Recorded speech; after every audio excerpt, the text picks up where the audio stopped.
Morning everyone, and welcome to today's webinar on supporting clients with intellectual or cognitive disabilities experiencing domestic and family violence, presented by Leona Berrie, Manager of WILD.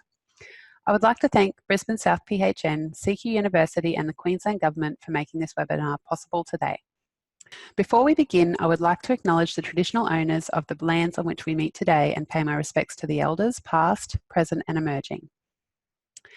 I'll just run through a couple of frequently asked questions. We would love for you to get involved in today's webinar by asking questions via the Q&A chat function located on your screen.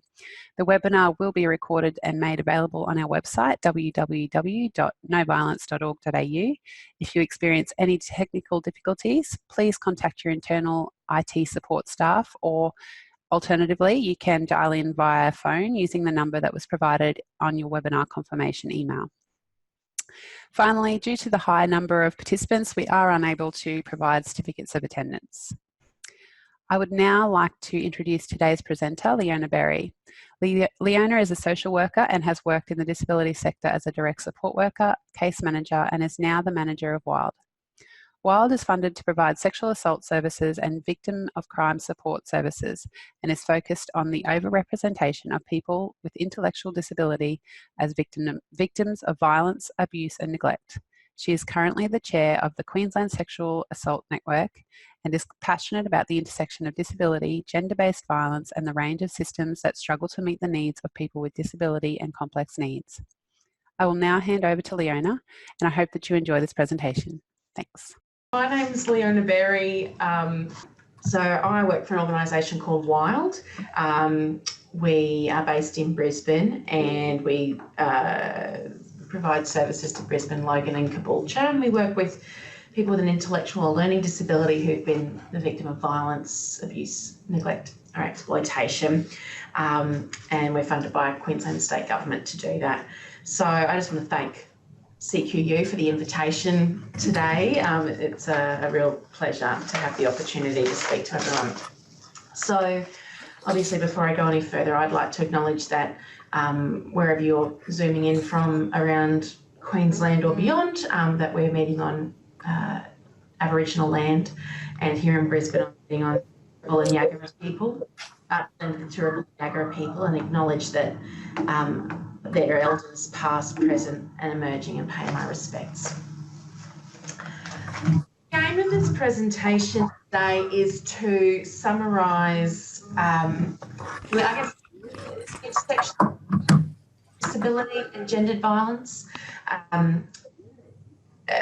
Talk a little bit about how you might identify disability if it's not very apparent necessarily upon first meeting, and when it might be impacting on your work, and so some clues then around how we might adapt practice to meet the needs of the person who we might be supporting or working with.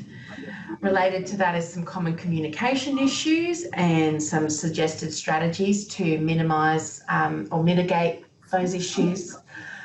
I then want to touch a little bit on supported decision making as an idea, and I guess how it relates to the other idea of substitute decision making. And then I want to talk a little bit about accessibility in organisations more broadly. So I'll be, hint, as it says on the slide, it's not just about physical access. So toward the end, we'll talk a little bit more about what accessibility can practically mean for organisations.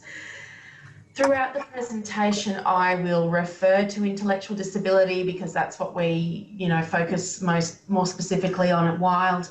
But I really think the concepts or the ideas that we're going to talk about today apply to a range of cognitive disabilities, perhaps a little bit less so to acquired brain injury and physical disability, but I still think broadly that if we're keeping some of these things in mind around our communication and accessibility of our organisations more broadly, then we will be meeting the needs of a really broad range of people in our community, not just those with disabilities. So hopefully there are lessons that are applicable sort of more broadly. So to give you a sense of where I'm coming from, and just as a bit of a definition, intellectual disability obviously has some very formal definitions depending on what realm you operate within, but essentially it comes down to limitations in intellectual functioning, adaptive behaviour, and importantly originates before the age of 18. So obviously that can distinguish it from other kinds of, sort of more formally distinguish it from other kinds of disability, most notably acquired brain injury. So if we just flick to the next slide, you can see, I guess, a teasing out of those domains. So as we mentioned, the conceptual, social and practical. So conceptually, I might struggle with language comprehension and expression. I might struggle with sequencing, which is really significant in anybody who might be working in the violence response space in terms of telling what has occurred. In a justice space, that's particularly challenging, where we might be required to speak in a sequence, tell a story in a sequence. Memory, planning, problem solving is a really big one. And abstract thinking, I think, is a really important one to give some, and so to give some consideration to. Abstract concepts are anything, so a concrete idea or something that is concrete is something we can see and touch.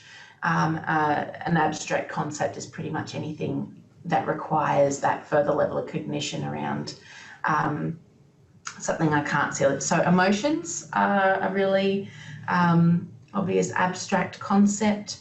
Even things like if you're in that violence prevention space or response space, a concept like an emotional abuse, that's a pretty broad concept. What are the things that, what are the more concrete things that make up emotional violence? It might be name calling, for instance, or hurting your feelings or something like that. So, and the last one there I think is really important to highlight as well, which is generalising learning from one situation to another. That can be something that a lot of people struggle with. Social and practical, I guess some of the ones I'd like to highlight are the suggestibility and the compliance and the masking within the social. So that might be that if someone is presenting to you, they're talking, they will either very readily agree with you or they might readily agree with other people. And perhaps what can be the biggest challenge in terms of identifying when disability might be an issue is the masking. So people can develop really clever and ways of disguising the fact that they might have a disability. So it's those ways that people get by because identifying as having a disability has perhaps not brought them a great deal of good things in the past and may have had a lot of negative connotations. So suggestibility and compliance can also be related to some of those survival skills. If I agree and go along with the powerful person in the room, then I'll be looked after or things will be okay. And so for some people, that's how they get by. Practical stuff is really important, particularly if you're in a position where you're making plans with people and what it might mean if I struggle with time management or schedules and routines and we've made an appointment in a week's time. Do I need to follow up with a phone call to remind you about an appointment? That's a really big one that lots of people will struggle with, but particularly if you're working with somebody who has a cognitive or intellectual disability, that's a very practical thing that can make a big difference. So I'm just going to see whether a video might work. If it doesn't, that's okay. If we'll just interview participants, describe their disability in their own words. So I'll just pause that for a moment. As much as is possible, we really like to, we would normally, if we were face-to-face, do co-present with someone at Wild. In the absence of that, I've just included a little bit of a video with some people who've been associated with wild over the years, just describing their own disability, and you might be able to recognise some of these things in people's descriptions. So just listen for a little bit. Disability pension because I had trouble reading and writing when I was younger, and now I have improved in that, but I still sometimes struggle with things, and then the kids bringing you something home and it's like, huh? What? So reading and writing can be tricky? Yeah. Any other things that you have trouble with? Just mainly understanding things and like hard word, like like big words and stuff and that. And then if I don't know what it is and that, then I'll speak up and say, someone please explain? How would you describe your disability to someone? Mine is a moderate one. So when I was 5 or 6 years old, I didn't speak until I was that little 5 or 6. My mum was telling me, like, speech, have a little bit of a speech problem. I think that's the main one that I have. Yep. And so in your sort of everyday life now, how does having a disability affect you? I don't think I do have a disability. How I see it is I get along with everyone because I'm too friendly and very caring person. If I see people like with Down syndrome and like people in wheelchairs or anyone on the train station that gets picked on, I see that as a bad, and I will come and help them. I think I have a learning disability. So look, there's a lot more to that video, and if anybody's interested, Wild does have some online training where you can see a bit more of that kind of content if that's of any interest, and you can find that via our website, which there'll be some information about at the end. But when we're talking about violence against people with disability, and particularly women with a disability, and then if we're drilling that down further to people with a cognitive or intellectual disability, the fact is that we don't have good data, we don't have good up-to-date data, and because accessibility in prevalence studies and statistical studies is actually a big challenge. For instance, the personal safety survey that's done regularly by the ABS, it requires that somebody can, it's usually filled out, either somebody's answering a phone if it's the phone contact, and or they are able to access an online, data entry sort of survey that collects that information.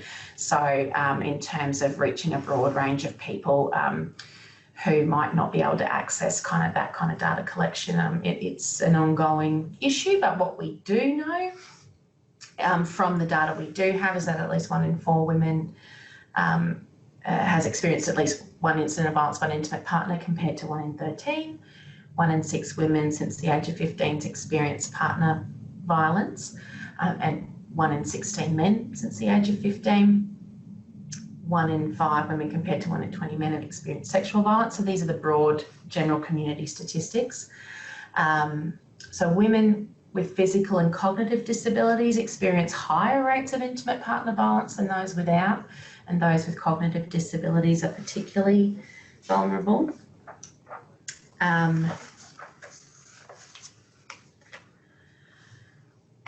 So the vulnerability to abuse is likely to increase with the severity of a person's disability. So a lot of this is obviously related to the kinds of environments that people find themselves living in, and also, I guess, the nature of structural and gendered violence as well. So there are, however, a range of disabilities that, types of violence that once you're in the disability space that are, I guess, in addition to the types of violence that you might normally see in, say, example, an intimate partner violence relationship. So as listed in that first point there, it might include destruction of assistive devices deliberately or incorrectly, or withholding medication or administration of medication rather. It might be a threat of withdrawal of support or personal care if somebody is not compliant with somebody else's demands. And interestingly, I think it's useful to point out, we are starting to collect a little bit of data, I understand, in relation, so at the Southport trial in the DV courts, for instance, I'm doing a webinar. starting to collect a little bit of data around some of the common themes for people who might be presenting to DV court with a disability. And it probably wouldn't surprise people to know that carer's pension is something that, so in those informal care relationships, so not a paid carer, but somebody's receiving a carer's pension as a result of their role in that person's life, is a very common theme. So you can imagine that the possibility of that income source being removed from somebody can add a range of risk and complexity to supporting somebody to safety in that context. Just flip over. So, and again, these, I've got intellectual disability there, but I think a lot of this can be a bit more generalised, is that people are often reliant on care and therefore more vulnerable to threats by abusers. They're less likely to understand their rights in relation to violence, or been less likely to have been offered information in a format that meets their learning needs.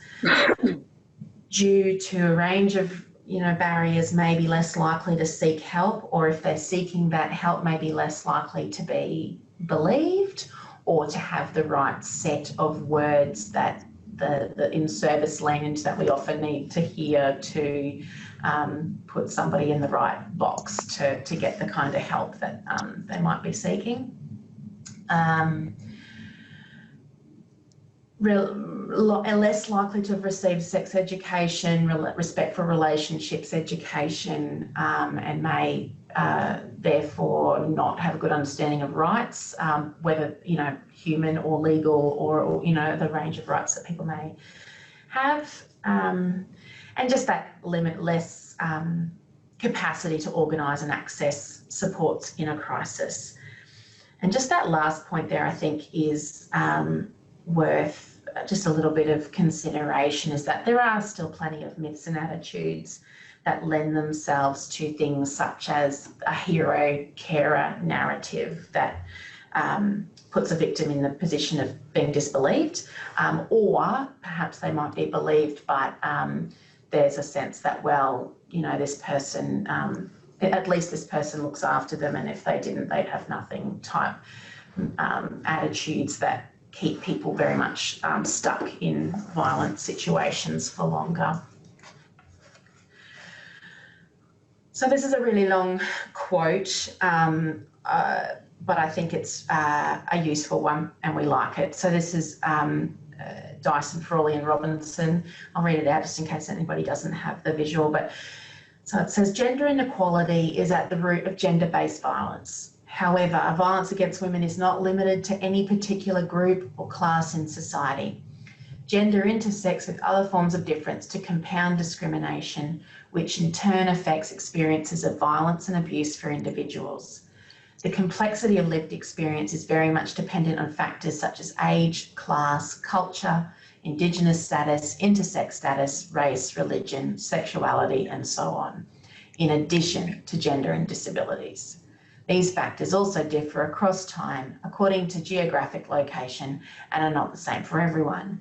Taking account of these differences has been theorised as intersectionality.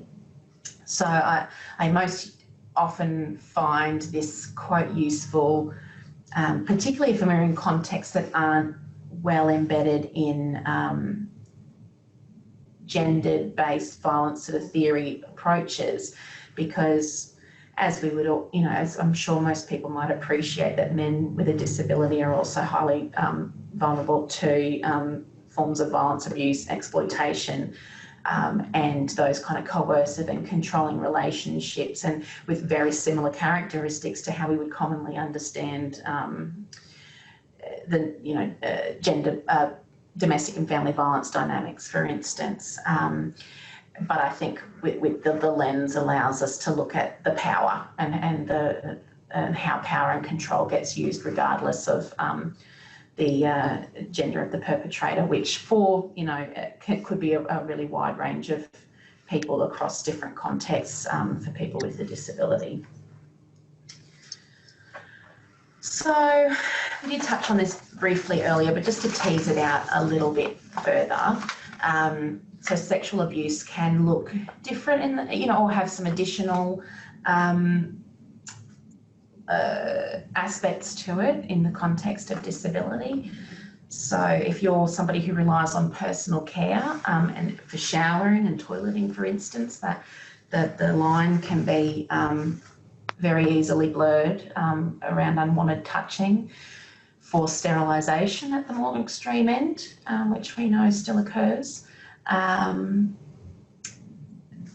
or through to more common understandings of intimate partner, stranger, sexual assault and rape. Emotional and psychological abuse we mentioned before, particularly that withdrawal of service, whether it's implied or explicit. So if this is if due to social isolation, this is the only person in my life, the threat of withdrawal, and there being little confidence in other supports to be available in a time of crisis. Physical abuse, again, if I rely on somebody to shower or toilet me, heating a bath too hot could be a way of physically abusing me, and a range of withholding of disability-related equipment. And then financial abuse, as I touched on earlier, if somebody is receiving an income in relation to their care for that person in an informal way, so not in as a paid carer in Queensland, but then that can be a really significant risk factor and a challenge to tease out. And can be difficult to identify or to be really clear cut, because somebody may have a very informal relationship with somebody who does assist them financially, but it's obviously when things tip into that more exploitative, where the people's finances aren't being used for the individual's benefit overall. And just to make that point, that perpetrators may not be covered by the Act. So, for instance, the violence that might occur to me in my domestic space with, people who are quite intimate to me, like say a co-tenant I might have lived with for 15 years or so, may not be covered by the Act. That doesn't necessarily mean it's not a problem or even potentially a crime, but in terms of domestic and family violence legislation, it may not be covered by the Act. And so in terms of the Act being a tool for assistance, it may not be an option. And just to, I guess be clear about that, I'm sure there's probably people are fairly aware of this if you've tuned into this, but the Act defines as a relevant relationship, or an intimate personal relationship, a family relationship, or an informal care relationship.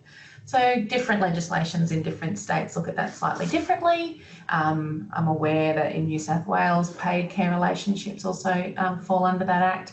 I'm not quite I don't have a lot of information about how well that is used as a tool. But it's, so many of the relationships, or the broader range of relationships that might still be characterised by that coercive control, that fear and intimidation, may not be covered by the Act.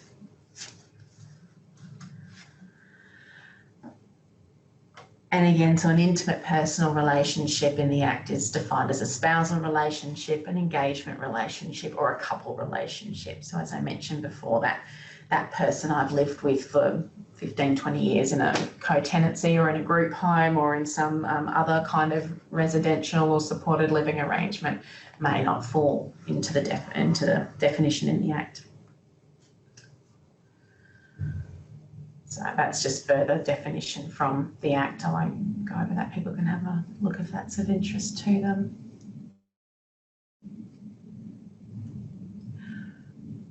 And I do apologise, I appear to have repeated the slides. I'll move on.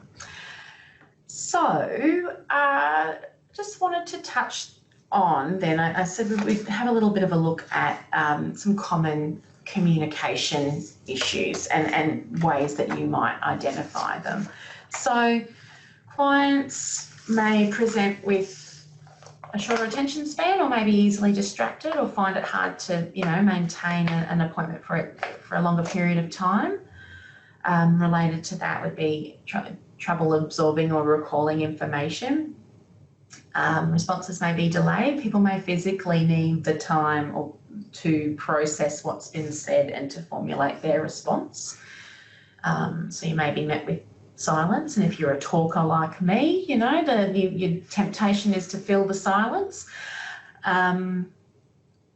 Problem solving, as we touched on earlier, trouble with sequencing, speech and verbal issues, trouble understanding questions, particularly if we start to do things like double-barreled questions or questions that have several parts all within the one question, and at times compliant, or, you know, at times not, and that, as we mentioned earlier, that challenge in generalising across different settings. So if we've said this is what we need to do when you get home, actually implementing that in a new setting may be something that's a particular challenge. So articulating feelings, again, they can be quite abstract concepts, and I might have a fairly sort of limited range of feelings that I might identify with. As I mentioned earlier, that vulnerability to suggestibility. So if you put the solution forward, that readily agreeing with it, whether I clearly understand what my role in that is or not. You might find that people have trouble elaborating if you're asking for more information. We've talked about abstract thought and concrete concepts. They may not identify as having a disability. So we did talk about that earlier around the masking. Or it just may, there are, you know, obviously a lot of people in the community who, you know, may, if assessed, you know, may attract a label or a diagnosis, but may not have interacted with those systems or had any need to, or have just gotten by. But it doesn't mean that they don't necessarily have some of these challenges as well. Complex tasks a challenge and may become frustrated easily. You might have seen that. So how might we do our best to work around some of these things? So some of these are going to sound a little bit obvious considering what we've just said, but being clear and concrete, so using easy words and not complicated words, which is actually a lot trickier than it sounds. So if anybody's ever tried to look at easy read material or develop it, it's not straightforward. It can take lots of different versions. So it's a practice trying to use really simple and clear communication. And the more we catch ourselves using unnecessarily large concepts or words, it's a practice. Oh, gosh, I use this, let me try that again, and taking responsibility for it in the communication with the person that you're, working with. So given that, conversations might take more time, and you might need to give some consideration to the pace of your communication. Does it need to be had over a number of meetings? Is there a way to discuss things more than in more than one setting or more than one sitting? Or it might be that when we do meet, we have to go over the same information several times. And as I mentioned earlier, I think it's really important to take responsibility for not understanding, for the person not understanding us. So I have a colleague who says that, yeah, we're the ones who get paid to be understood, not the other way around. So it's us who has to do the work. And I think that can really assist in rapport building as well, when you catch yourself using the unnecessarily complicated language, going, hang on, I've done a bad job of that, I'm going to try that again, and giving that another go. If you do need to talk about several things at once, trying to do that signposting of a changing conversation topic. So, okay, we've just finished talking about X, now I need to talk to you about Y, and making it clear that you've finished one part of the conversation. Yeah, so one question at a time and one choice or idea per question. So on Wednesday, do you want to meet up at 9 and then go for lunch and then catch the bus back? That's a lot all in one. So let's break that down into each of those and sort of build an agreement.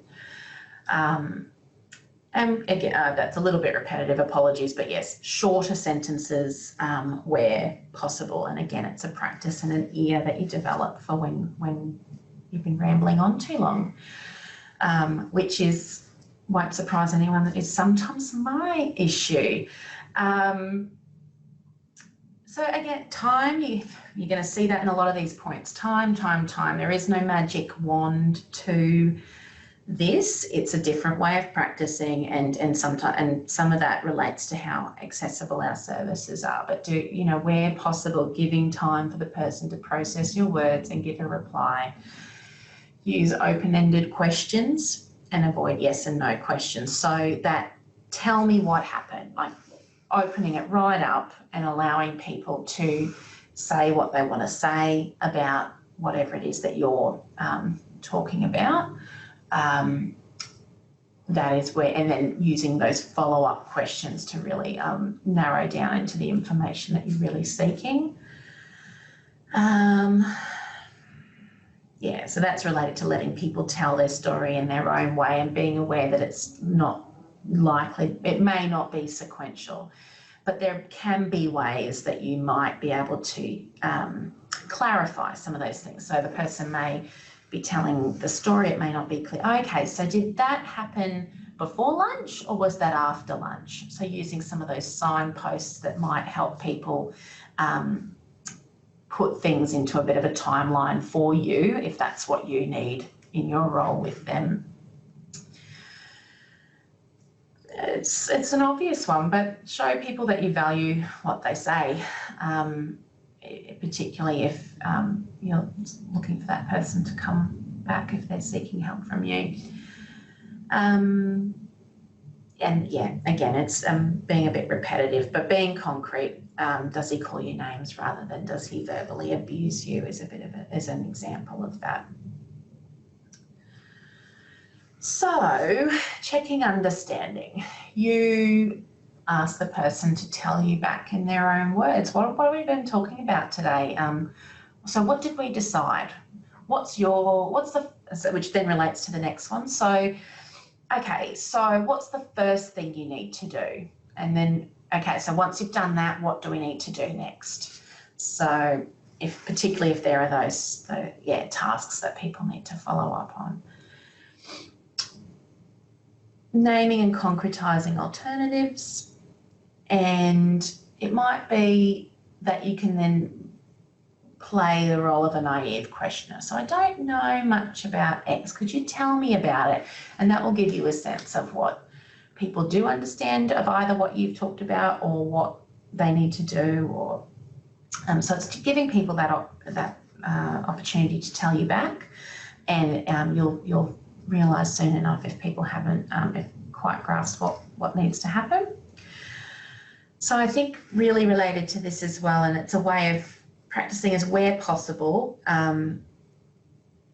developing a way of involving support people where safe and appropriate, and that can be tricky to determine. I'm not saying that that's simple, but particularly if you're in a really, like us all, life's busy and work is busy, and the multiple appointments perhaps in your context is not always going to be possible, but is there somebody who can hold some of the information and go back over it with the person at a later date?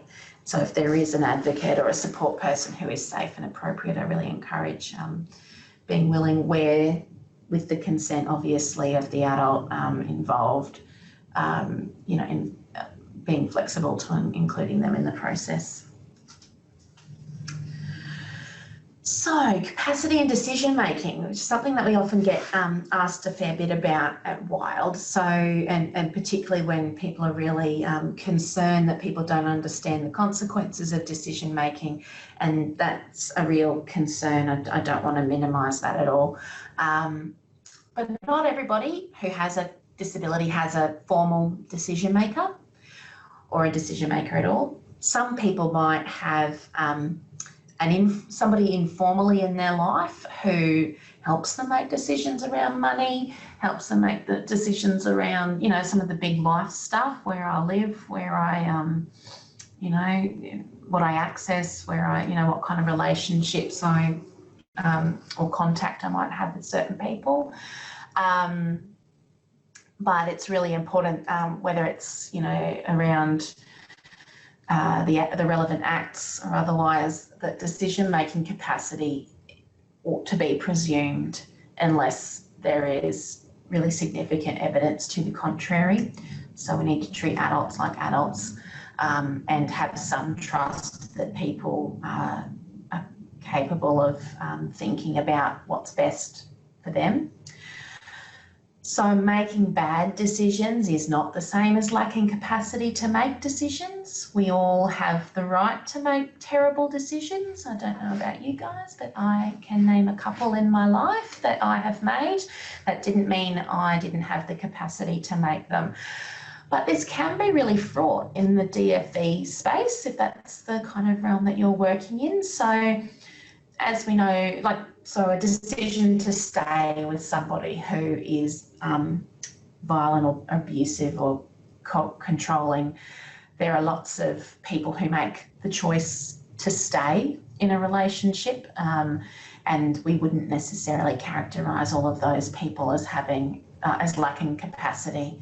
So I think it's just something to really keep in mind that, and one of the, you know, as we most, you know, I think we're becoming more and more aware of, is that one of the reasons that people choose, regardless of capacity, to stay, is that they know leaving is a dangerous time. So those same principles really do apply, and working with the person at their pace, or the woman at her pace, is absolutely essential. So practically, if you're in a context where you consider making an application for a formal decision maker, there's some things to really consider first. So one of those is there actually a decision to be made? If there isn't, the tribunal's not going to have any interest in making any appointments. The other one is really thinking through what kind of structures there are in the person's life that are there to actually enforce or uphold a decision. Just, you know, so if otherwise, if I'm an adult and I have, and there's nobody to actually kind of support a decision to be enacted, I can just vote with my feet. So an example might be a formal decision maker may say, okay, we need to change the locks on that person's house because it's that person, you know, the perpetrator shouldn't be allowed back in the home. But if I'm not on board with that, whether I have the capacity or not, and I don't have anyone to actually enforce that, then I'll just let the person back in. So it's about what practical difference in the circumstances will appointing somebody as a formal decision maker actually make, because it's no small thing to obviously take away someone's right to make their own decisions. So we need to really think those things through. And as I mentioned earlier, many people rely on more informal arrangements for supported decision making, and how we work with people. That's important to keep in mind, and who should be involved in a decision if the person, you know, gives consent for them to be involved. So if it's not, so, you know, a guardian, a formal guardian, is what would be described as substitute decision making. So if that's not appropriate or not the option, and certainly not the first preference, where we should be starting is with supported decision making. So this idea, like starting from the point that we presume a level of capacity, if information is presented to me in an accessible way, in an environment I'm comfortable in, over a period of time that's most conducive to my understanding and learning needs, that I'm free from coercion in making my decision, that I've been supported to understand the consequences of the options presented to me, which means also understanding what happens if I change my mind, or having the option of changing my mind. and having people who support me to make decisions available to remind me of the information when I need it, obviously where safe and appropriate. And that is where the challenge obviously lies. If everybody had these lots of safe people around them to help make these decisions, then, you know, often they wouldn't need us. So, so again, I'm not trying to minimise the challenge, but supported decision making is where we should be starting from. So maximising the conditions for supported decision making, rapport building is ideal if you've got the time to build rapport. Carefully and clearly explaining the decision and the reason it needs to be made. The implications. So we've got an example here of the implications of what they are signing as an example. So at Wild, an example I like to use is at Wild, for instance, we might say to people, okay, so can we use your photo, you know, just taking a lovely photo, can we use it in the annual report? Sure, sure. Okay, so if we use it in the annual report, people might read it and they know what Wild does, and so they might make an assumption about what kind of experiences you've had. Are you okay with that? Actually, maybe not. So just an example of like thinking through what the consequences might be. Engaging other support people. And please forgive me, there's a couple of points on this slide that I realise I haven't adapted from a different presentation at the bottom there, so just disregard that. So I think I talked through some of this before. So checking understanding and assessing capacity. So I might just move to the next one. I think we've talked about that. Okay, so just hopefully just quickly moving through the last little bit, looking at accessibility to organisations and to seeking support. So we've touched on a fair bit of this already, but you know, if I'm somebody with a disability, and I'm seeking help, I need to know I have a problem. I need to know there's help available. I need to know how to contact. I need to have the means to contact, means to communicate, means to get to you if you're not working from an outreach model. I need physical access. I need to be able to manage time, and I need to have some confidence that I'm not going to be met with discriminatory attitudes, and that people are going to engage in trying to adjust their communication and practice to meet my needs. So there's some wonderful work by Anne Rose and Associate Professor Patsy Frawley that I'd recommend, and I've got the links to on the next slide if you want to give some further thought to accessible service.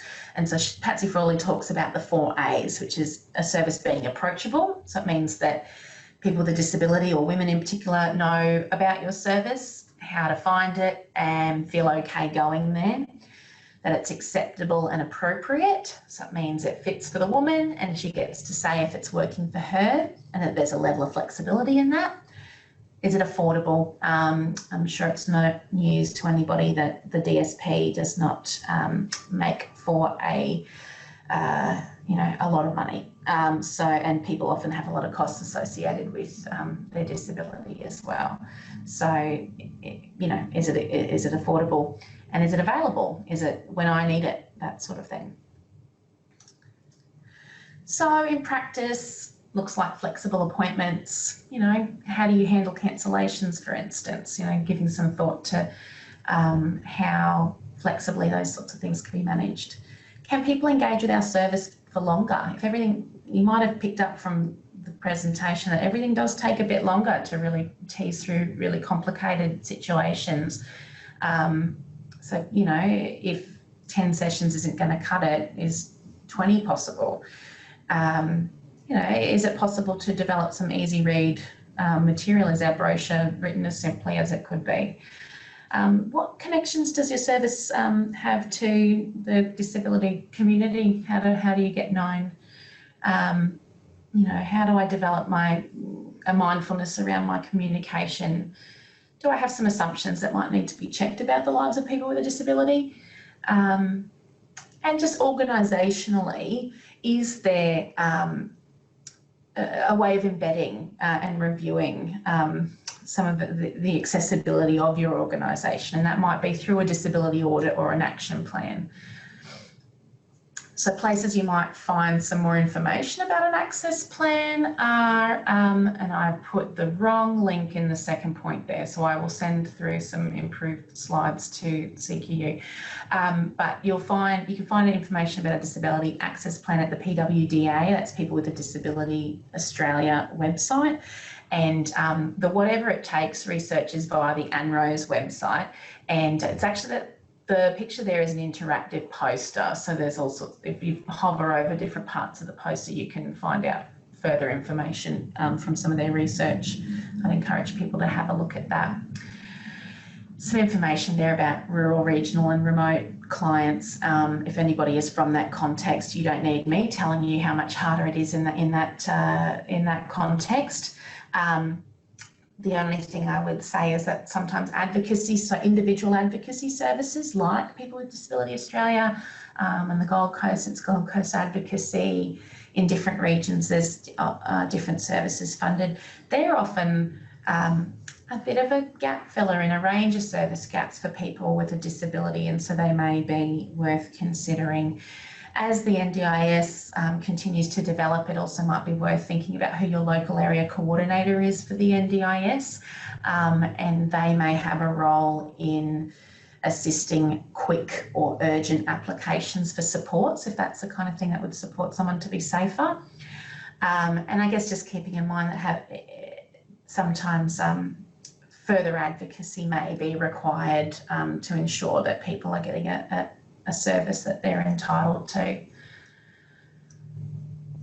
So to summarise, I think some important points from this presentation are that violence for people with a disability can take on a wider definition, that people with disabilities experience exploitation and violence at higher rates and are more likely to experience violence over longer periods of time and have multiple instances in their lifetime. Myths and attitudes can impact the kind of support we provide, that capacity needs to be presumed, and supported decision-making approaches are going to be your most useful way of ensuring confidence in your work together, and accessibility needs to be considered from an organisational perspective as well as our individual practice. So there's some information about WILD and how to be in touch with us. We have an easy read document online about it's got a domestic violence focus, but it also includes some of those broader disability related types of violence. And there's a list of places that you can find some disability advocacy organisations as well. But if you have any questions or you want to have a touch point to discuss any aspect of your work that might relate to disability, please feel free to give us a call. We love having those kinds of conversations. And that's me, so thank you very much for your time and attention. Thank you so much, Leona, that was great. Thank you so much, everyone.